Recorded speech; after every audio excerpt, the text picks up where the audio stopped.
Let's start with the problem. Misdiagnosis is at least as deadly as automobiles or breast cancer. Here's the sad part. There is information that we don't use. I think we've heard this many, many times. Not that much has really changed in healthcare in some ways since Etherdome in over 100 years. Medicine's often still practiced in silos, by departments, by fiefdoms, and often the information, the big data era that we're in now, often is still trapped in those. And then we have the opportunity to start thinking about redefining healthcare in new ways. We are living in a time when exponential technologies is transforming every part of our life. Artificial intelligence, robotics, synthetic genomics, digital medicine, all of these areas, and no place is it having a bigger impact than in the field of medicine. So literally, we're living in a decade where we're going to transform the future practice of medicine. We're going to transform literally a person's ability to live a healthy life.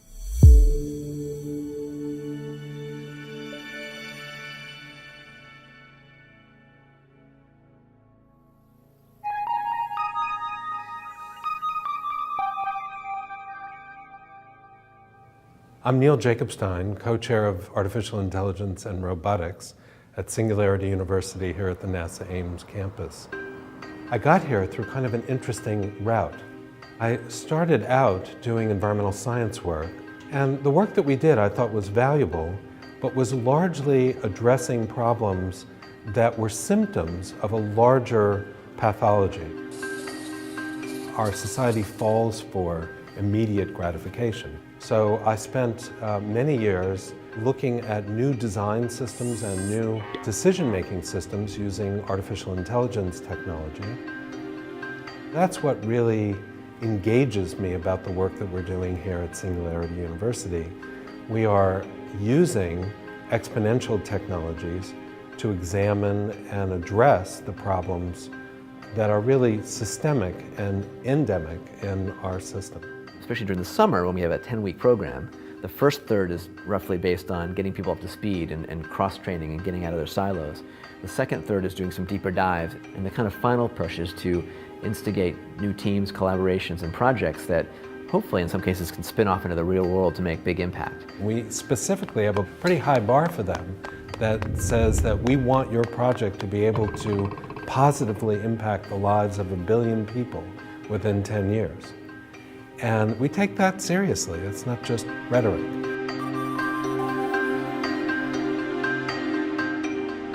The mission of FutureMed is to bring together folks from across the spectrum, from physicians to technologists to innovators, investors, some of whom have never been in healthcare before, to understand what is at the cutting edge in a whole range of fast-moving technologies. Where's the puck now? Where's it going? And where are these fields converging? The exciting thing about medicine and health is that it has become an information technology. We're understanding the software of life. Anything that's in information technology expands exponentially. The Genome Project itself is actually a small renegade project that people didn't take seriously. 7.5 years into this 15-year project, 1% had been completed. And so the skeptics were saying, I told you this wasn't going to work.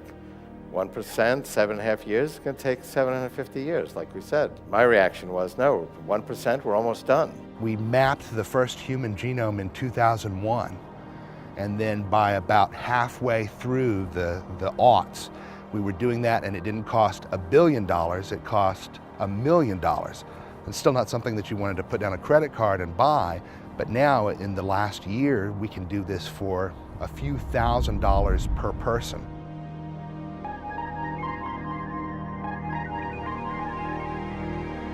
What's the most common question people ask of themselves before seeing a doctor? Do I need to see one? We already know that there's a tyranny of common sense.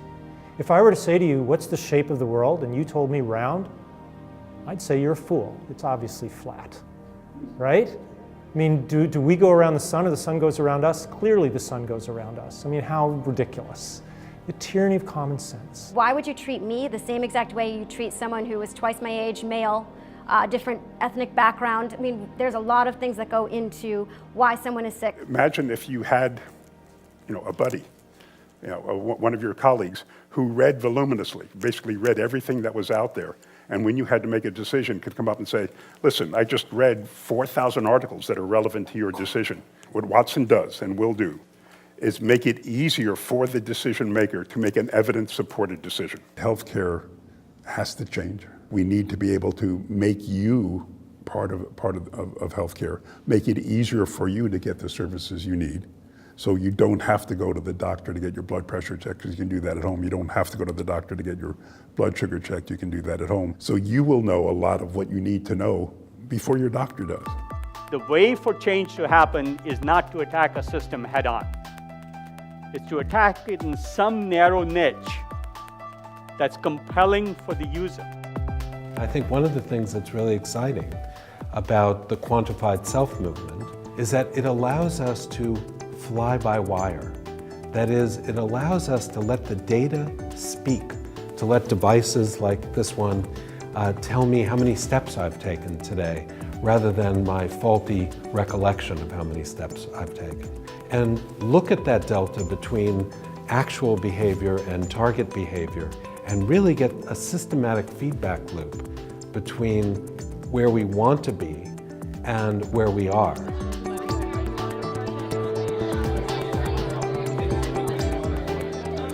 And we'll talk about tonight, what does it take to take a FutureMed idea and turn it into a present med product? What it takes in terms of clinical research to prove a good idea is a real idea. And what this is a case and an app that turns your iPhone into a clinical quality electrocardiograph device. What we really want to do is not only disrupt medicine the way you think about it here in the United States or in developed nations, but what do we do in underdeveloped countries? People who are a 2-day walk from a doctor, how do you get healthcare to them? In a country like India, about 400 million people have never seen a doctor in their life.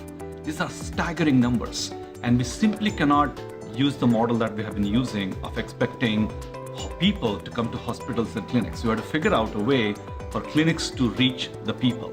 And even people who make less than $1 a day have a smartphone. We're looking at things like taking pictures of your retina. There are a lot of systemic diseases that have manifestation in the eye, whether it's diabetes or hypertension or metabological conditions. And the smartphone is going to become the conduit, the hub through which we deliver healthcare.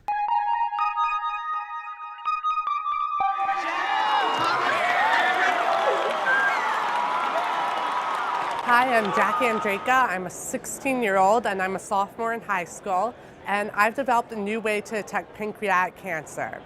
And so also, I'm a whitewater kayaker and I fold origami. A new way 168 times faster, over 26,000 times less expensive, and over 400 times more sensitive than the current standards for pancreatic cancer detection. My main message is that I just came up with this using Google and Wikipedia. At the beginning, I didn't even know I had a pancreas, so just imagine what you could do using Google and Wikipedia.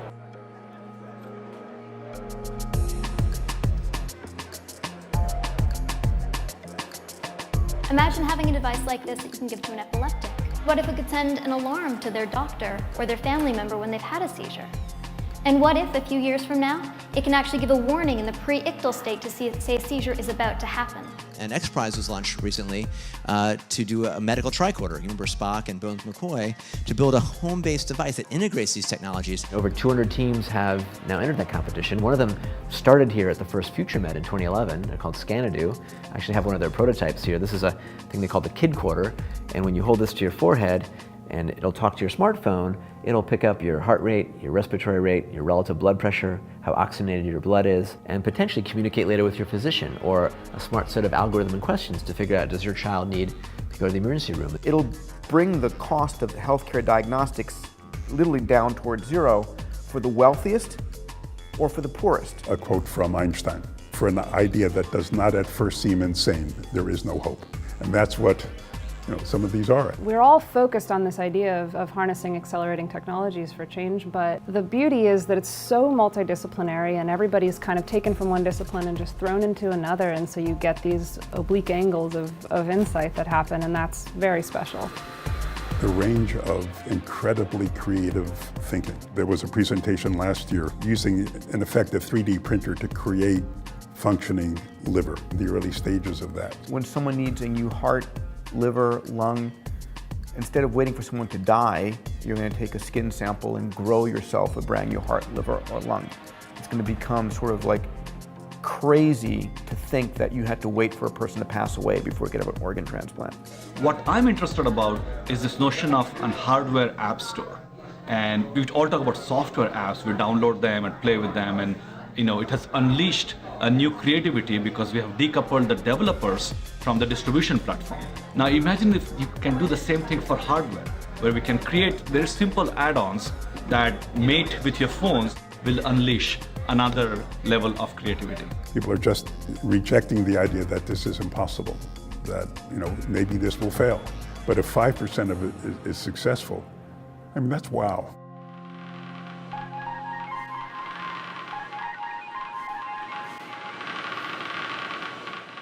She was awake, she was alert, she could hear everything, she could feel everything, but she couldn't move and she couldn't speak. And I'd ask you just for a moment to imagine yourself in that condition, to imagine what's going to happen next. Will I walk again? Will I talk again? Will I live? Do I want to live? These are very real questions. These are the questions that she asked herself, and it's for her and for people whose physical disabilities may not be quite as dramatic that we're hoping that we can develop a technology that will restore communication, and will restore mobility, and will restore independence. We're getting better, we're learning more, but there's so much more that we need to learn about harnessing the electrical activity in the brain. But scientists might be motivated just by abstract formulas and insights into the universe, but what excites me is to actually get all these letters from blind people saying they were able to get an education or keep their job because of the technology I created. That's the thrill of being an inventor.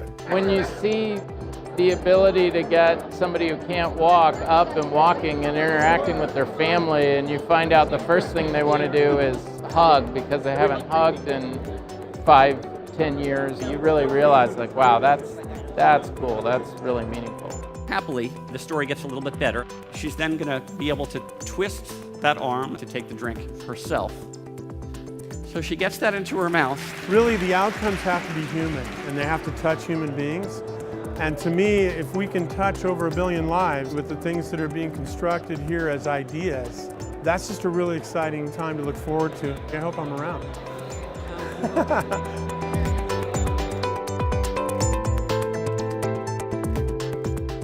When people walk away from Singularity University and FutureMed programs, I want them to think that, wow, their world is turned upside down. Their sort of view and beliefs of potential and possibility have been sort of rewired. The profound transformations we're going to see in health and medicine, longevity, human physical well-being, it's a whole different paradigm. Health and medicine used to be hit or miss. There are people taking on incredible challenges and not resting. Things are going to get better. We have the minds and the people and the energy to do it.